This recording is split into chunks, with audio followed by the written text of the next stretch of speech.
Mbola ao anatin'izay sehatra politika izahatra kosa faiompana kokoa any amin'ny resaka fandriampahalemana eto amintsika. Tafiditra amin'ny ady amin'ny tsy fandriampahalemana anavao ary anampy ny fitaovana ampiasain'ny mpitandro ny filaminana ny fitondrana. Anisan'ny vinavinaina ny vidy angidimby sy fiaramanidina madinika amin'ireo Rosianina ao anatin'izay. Ividy angidimby sy fiaramanidina madinika toy ny Antonov amin'ny Rosianina i Madagasikara. Noresahana indrindra ny momba ny fifidianana azy ireo nandritra ny fiaonana teo amin'ny Prime Ministre Jean Ravelonarivo sy ny ambasador'ny Rosia miasa simony eto amintsika Stanislav Akhmedov araka ny tatra nataon'ny Prime Ministre tamin'ny mpanao gazety. Raha ny fanazavana ny lehiben'ny gouvernemanta dia angidimby tsy vaovao no hovidiana ary mbola tsy voafaritra ihany koa ny isany. Ny mikasika ny fiaramanidina zay ny tena andresahana tao ary misy karazana tolobidy mety zareo zany sy karazana fiaraha-miasa amin'izany zavatra zany mikasika ny hélicoptère hitantsika moa fa zava-misy ankehitriny zany roplano kely no ananatsika ny hélicoptère nefa dia anisan'ny roplano nahafahana manantanteraka asa maro be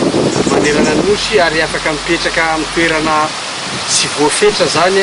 amin'ny ankapobeny. Dia resaka zay hélicoptère zay zany ny fampiasana tao ny oentineo karazana hanome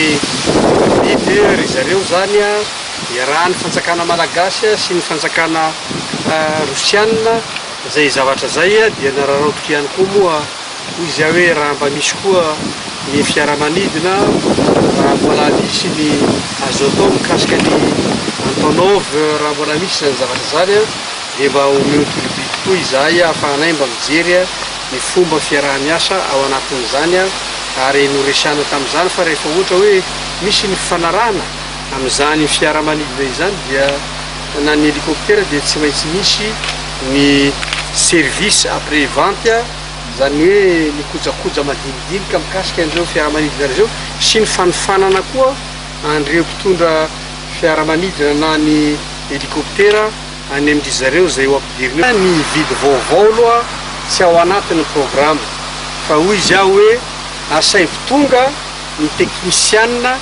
mijery an'ireo fitaovana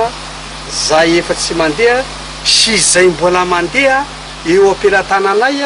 Ankoatra ny fifidianana angidimby, anisany ao anatin'ny programa anasan'ny gouvernemanta ihany koa ny hanatsarana fitaovam-piadiana eo am-pelatanana. Ary isany koa ny fifanaraha-piaramiasa izay tanterahana miaraka amin'ny Rosia mikasika izany, araka ny nambaran'ny Prime Ministre Ravelonarivo hatrany.